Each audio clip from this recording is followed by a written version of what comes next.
Time spins toward us as the earth turns. And always beyond the horizon lies tomorrow. Tomorrow with the hopes, the fears, and the dreams we cannot see. But perhaps our vision is greater than we know. Let's see. The man you're looking at is David Blair, Captain U.S. Armed Forces. He is about to begin the most difficult assignment in the history of mankind. When now is tomorrow.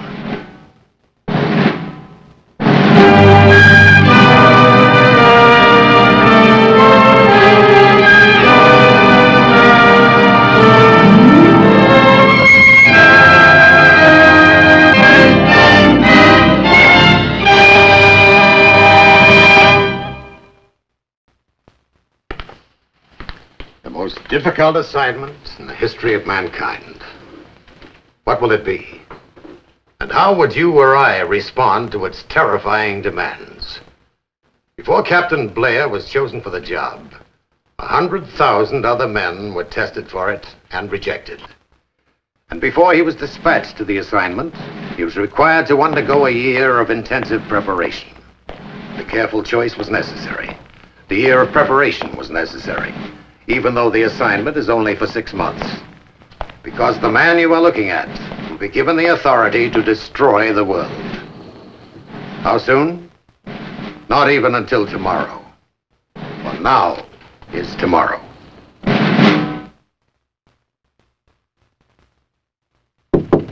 Yes? Thank you, Sergeant. Captain Blair, sir. Come in. Blair. Pleased to know you, sir. Sit down. Thank you, sir. You ready to go to work, huh? Yes, sir, I am. Good. We've been short a man several weeks now. Anytime you say, sir. We'll put you on tonight. Fine. It's customary for our new replacements to hear this. This is the President speaking. Today you are embarking upon a venture which could determine the very future of the world. Yours is a grave responsibility, one which is by its nature charged with tensions. Do not underestimate it for a second.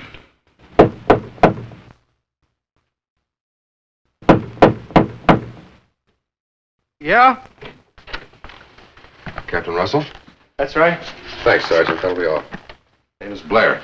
Oh, it's good to see you. Thank you. Welcome to the club. Thanks again. Very nice. Oh, it's a regular home away from home. This is mine? That's right. You been here long? 2 months. How is it? Just peachy, Captain.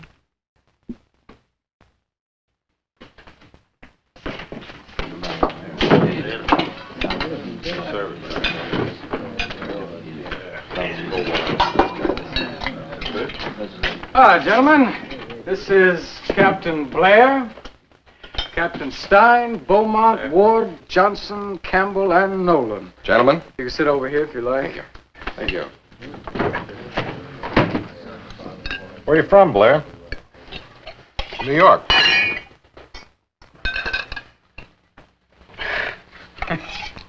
There I go again.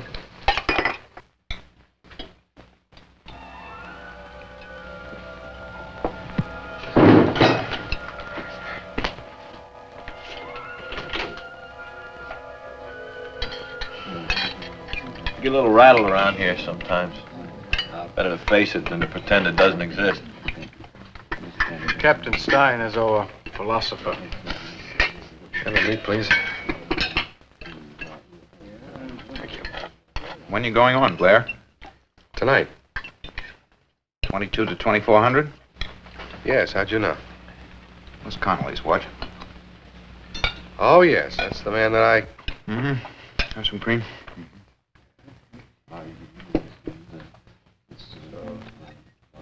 Captain Conway. No need to discuss your job. You know exactly what it is. The only point I want to re-emphasize is this. Because the job is a physically monotonous one, you'll find your mind drifting in one of two directions. Toward apathy or toward excessive thought. Both directions are bad. At all times, concentrate on what you're doing. On a watch that lasts only 2 hours, it shouldn't be difficult. No, sir. I know you've been cautioned on this 100 times before, but it bears repeating.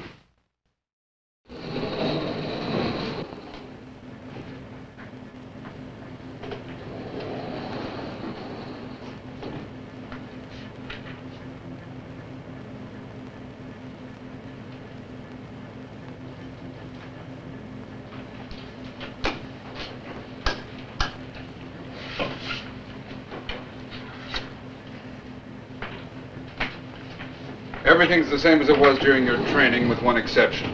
Here we confine our reports to major incidents only. The other difference, of course, is you'll be alone.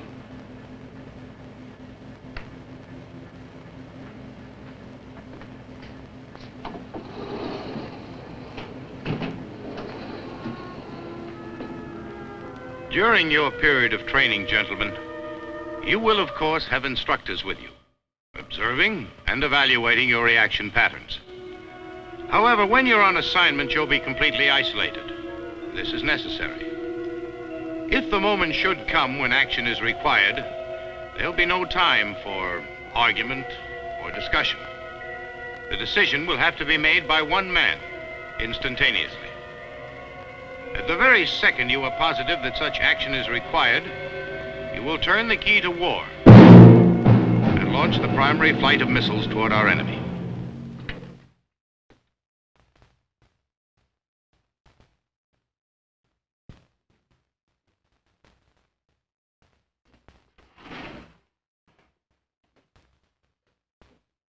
Hi. I thought you were asleep. I was for a while. How was it? Just peachy, Captain. Yeah. Oh, yeah.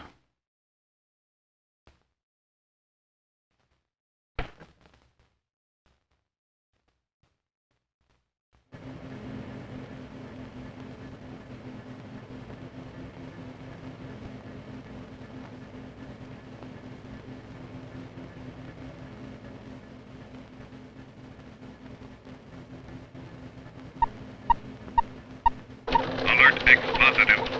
Alert X positive. Effect contact procedure. Aircraft bearing C 45-165. Identity negative. Possible green 7. Alert X positive sustained. Aircraft Pacific 40-05. Line San Francisco. Identity negative sustained. Alert X cancel. Aircraft identity positive. Cease contact procedure. Repeat, cease contact procedure. Well, I have to admit it comes as quite a shock. You try to prepare yourself for it, but that droning mechanical voice. Well, just wait till you've had 5 or 6 alerts. Or 10 or 12. I wonder how many Alert X's you can get in 6 months. It's those double X's that really shake you up. So, isn't it worth it? At the end of our 6 months, we'll all be majors. In nice, cushy jobs. Sure, and we'll have built-in twitches.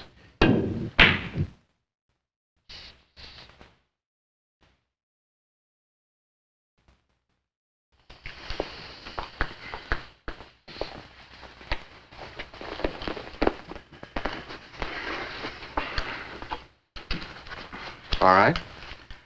It'll do. That's all for now.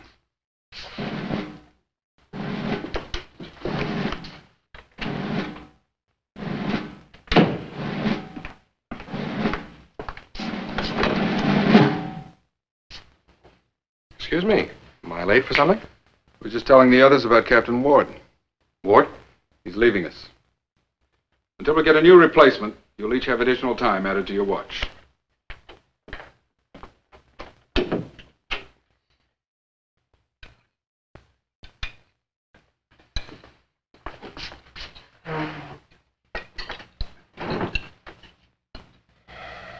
Captain Con. Connolly.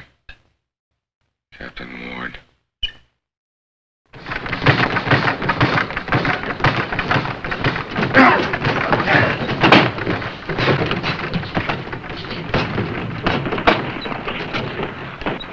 Less than 3 months, though. Couldn't have been his training. He must have been inadequately screened.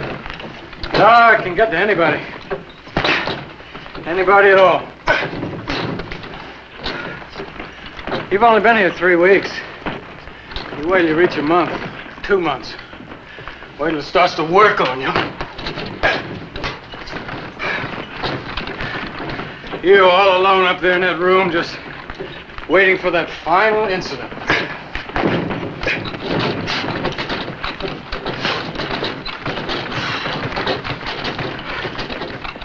Well, maybe it'll really be an attack, but more likely it'll be an accident. A missile that was launched by mistake, lost aircraft,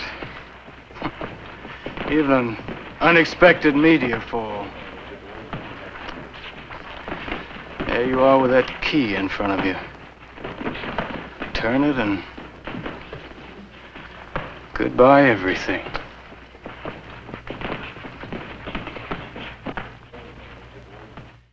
Turn it and goodbye everything.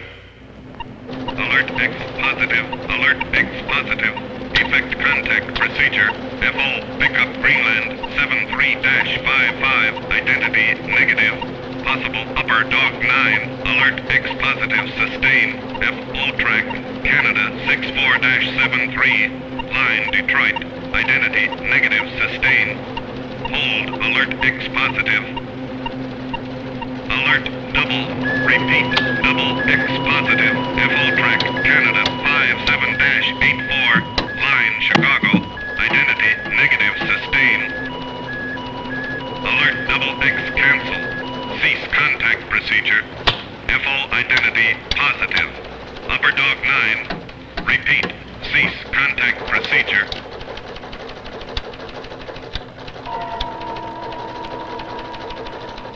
Turn it and goodbye everything.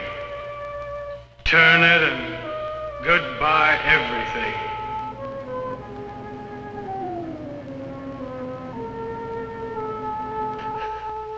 They're dying. Can't you see them? All of them are dying. Oh, God. Look at them. Look at them. They're dying. They're dying. Oh, God. No.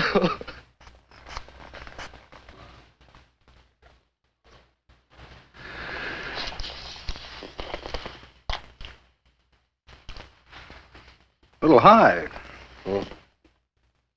I say it's a little high. You, nervous? Yeah, nervous. I'd be nervous, too. Get your pill.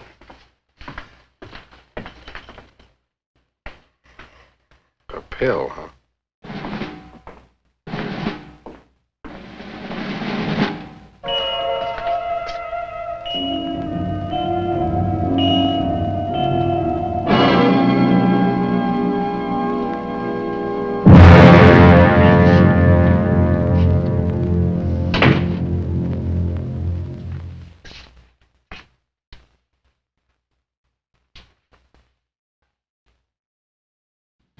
Captain Connolly.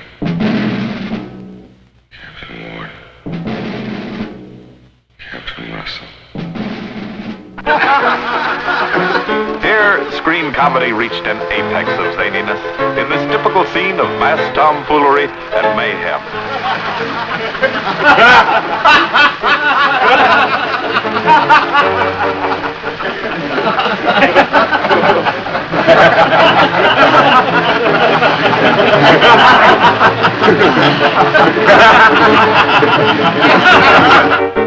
They're dying. They're all dying.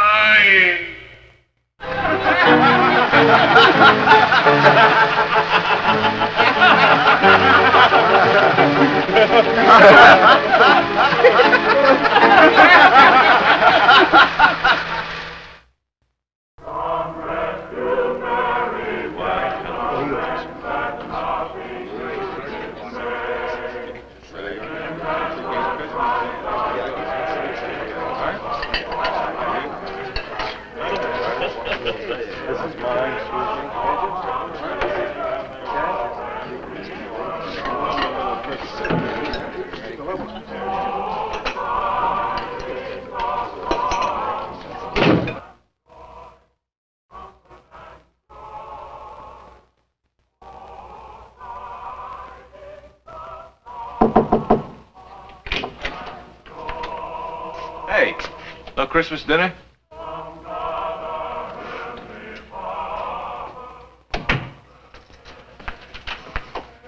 Anything I can do? Lend me a sled. What do you say we go outside and build ourselves a snowman, just you and me? Wouldn't it be nice? It drives you crazy, doesn't it? Well, I'm just standing here, thinking. It's very bad. Yeah. You know what I was thinking? About snowmen. That sometimes it's... You know?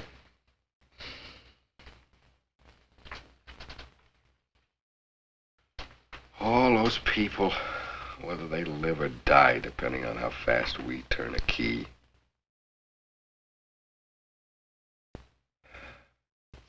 Turn it a second too late, and maybe only 15 million survive instead of 25 or 30. You turn it a second too soon, and you start the whole thing without cause.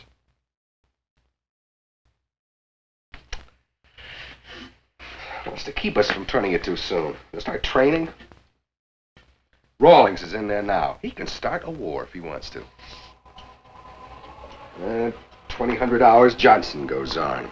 What if he decides he's going to turn the key? What if he can't stop himself? Who is going to stop him? And from 22 to 2,400 hours, 7 days a week, I can destroy the world. One man. That's what we've come to.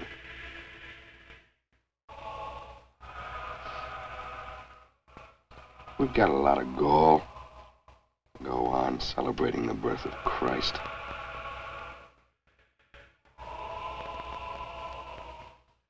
Yuletide thoughts.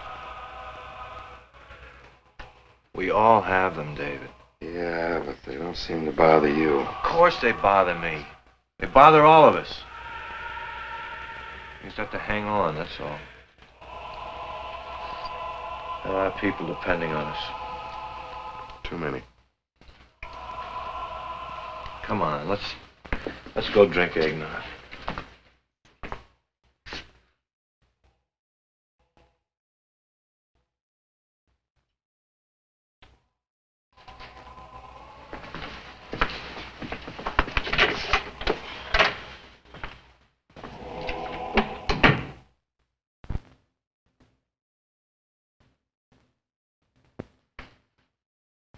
Well, ready for the ash can, am I? What do you think? Well, it's up to you, Doc. Not yet. It's still up to you. I'll make my 3-month checkup.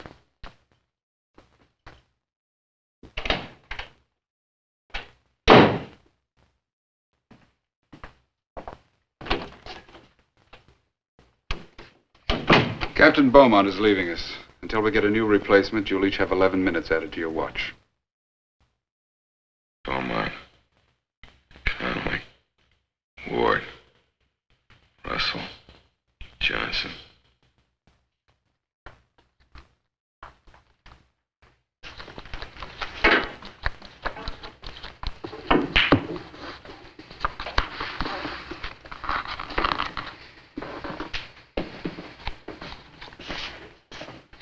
Blair?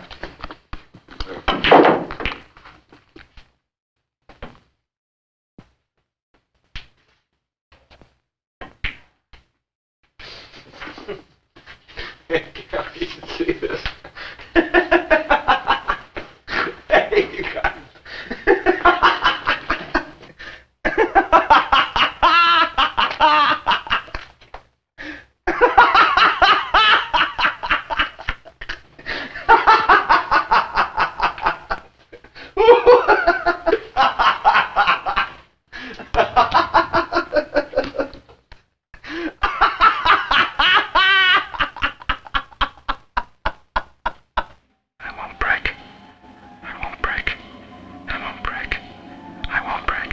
As you know, it's customary for us to conduct a hearing on each of you men every 3 months.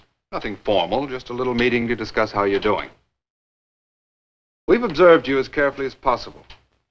I'd like you to be as frank as you can in telling us exactly how you feel. Basically, are you able to go on? Yes, sir, I think I am.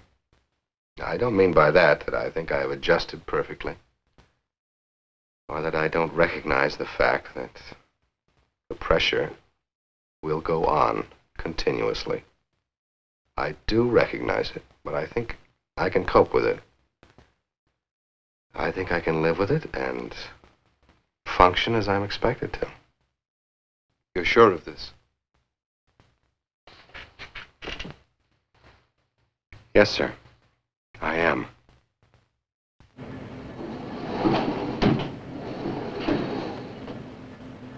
Neil? Blair. Quiet night.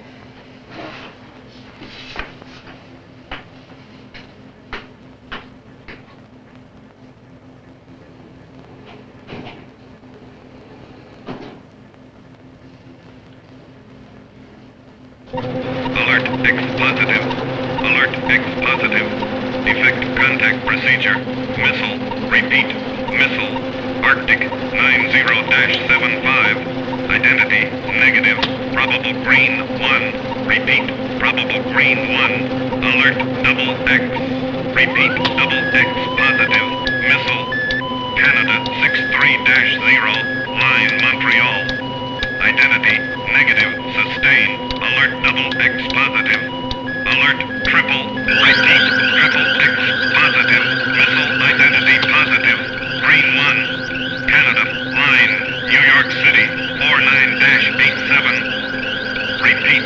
Green 1. Alert triple X positive.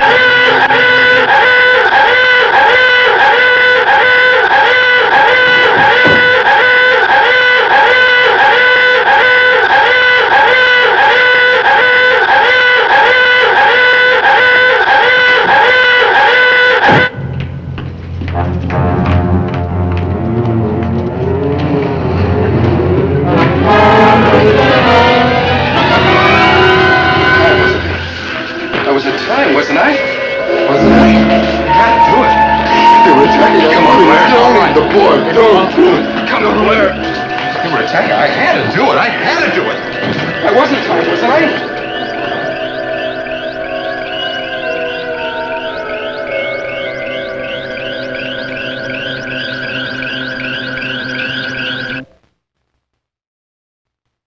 You'll sleep for 20 hours. Then he'll go home. I envy him. After the checkup. Always after the checkup. Does that still surprise you? Maybe we should dispense with it. You know better than that. They didn't have that 3-month checkup to set their sights on. Break even sooner. I suppose. The way it is, after the checkup, they think they've made it. They think they can go on. And they break over anything.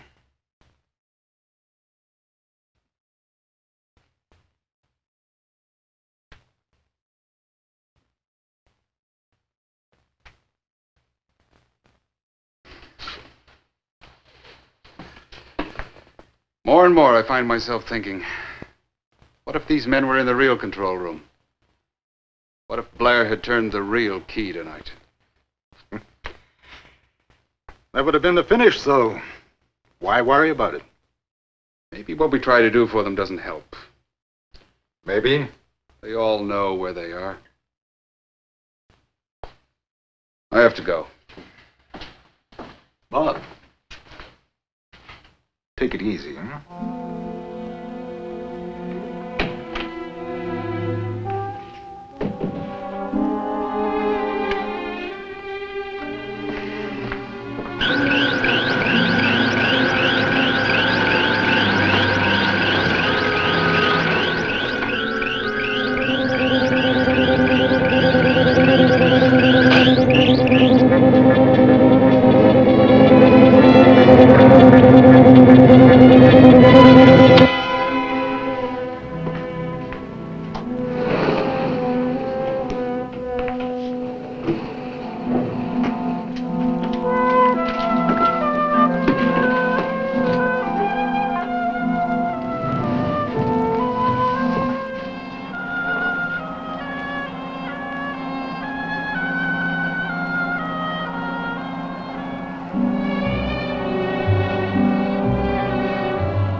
Sorry I'm late, Paul.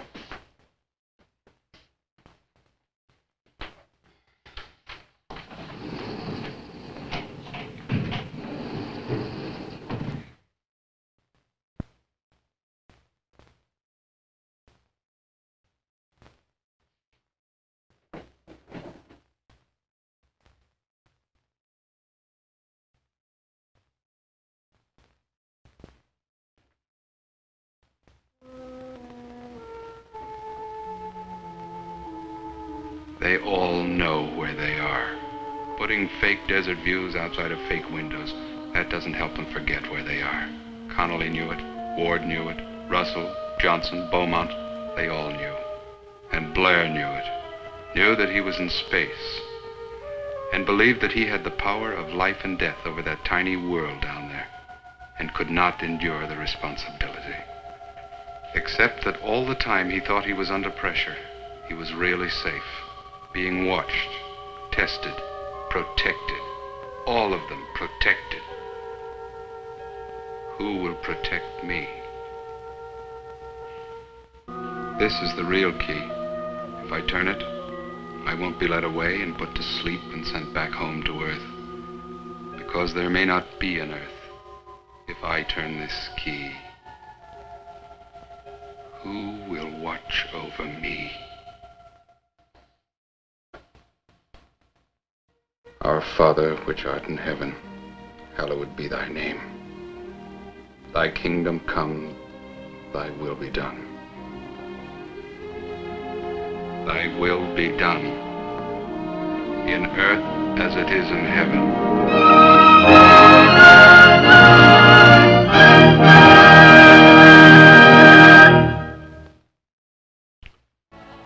The name Captain Blair is fictitious. But there is a Captain Blair among us. Whether he must someday live the drama you've just seen is a matter very much up to us, his fellow men.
let's do some more looking ahead. I'd like to tell you about this series and the kind of stories you can expect to see. There'll be stories about people of today pursuing their destinies in the world of tomorrow. Some of the stories will be serious, thought-provoking. Others will have a sense of fun and adventure. But these are very real people. Some of them you've already met. Your neighbor's son would rather play baseball than eat. That hard-working lady in politics who rang your doorbell during the election.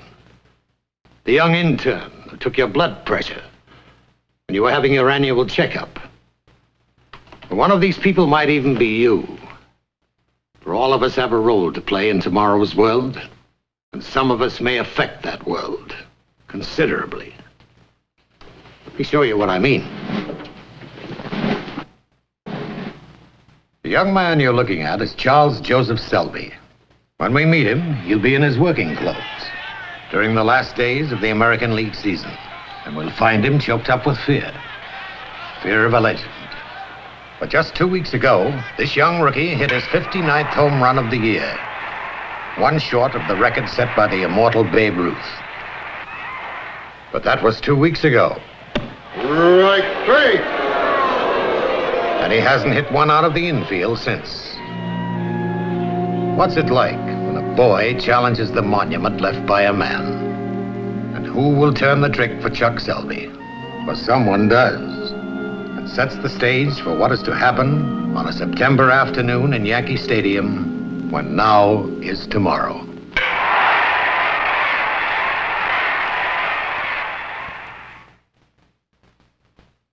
Charles Joseph Selby.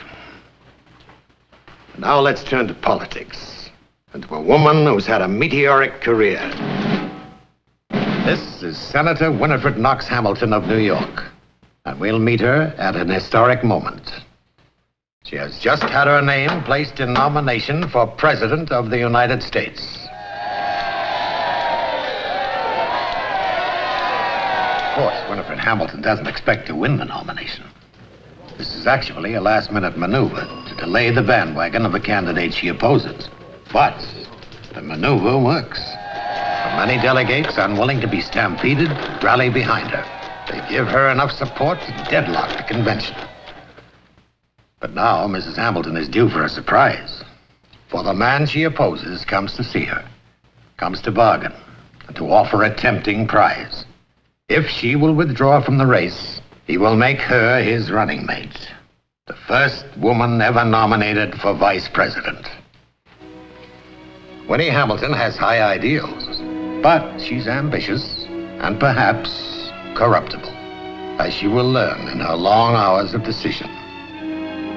But she'll make up her mind at last, and will do so with an act of political courage that will electrify the convention. And in the wild balloting that follows, anything might happen.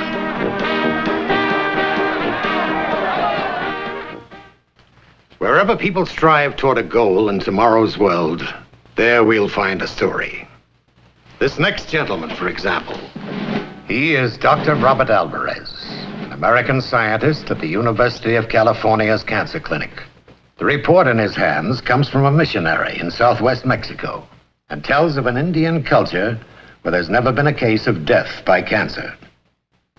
Dr. Alvarez would like to investigate further, but the directors of the clinic do not share his enthusiasm.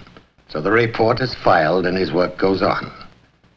Goes on until the day when he does some significant medical research on himself. Dr. Alvarez has cancer and a limited time to live. Now he will go to the Indian village. There he'll fight a battle against ignorance, superstition, and above all, against time. But Robert Alvarez will win that battle, for the very ignorance of these primitive people will at last unlock a secret which will be a priceless gift for Alvarez and for all mankind.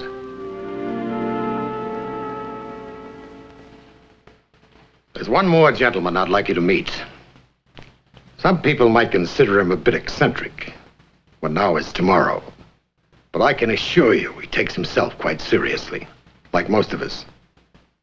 His name is Cyrus Williams. And he's going to be a very independent candidate for governor of Rhode Island.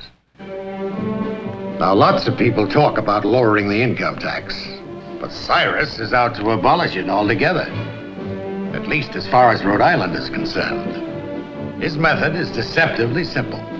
If he is elected, he will issue a Declaration of Independence, and Rhode Island will leave the Federal Union.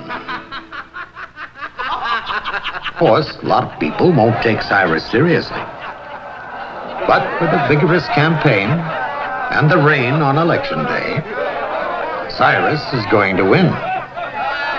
What follows will be 10 days that shake the world.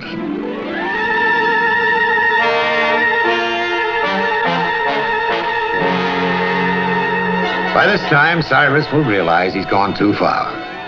But how does a proud man admit he's made a terrible mistake? Fortunately, Cyrus gets help from 3 people.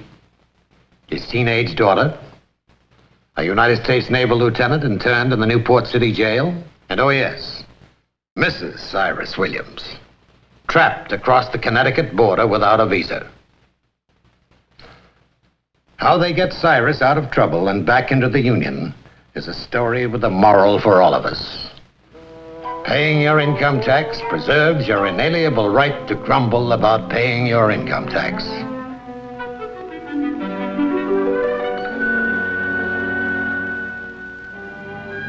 Those are some of the people of today whose actions will affect the world when now is tomorrow. There are many such people. Some serious, some comic, some frightened, some brave. We hope you'll join us as we meet them all.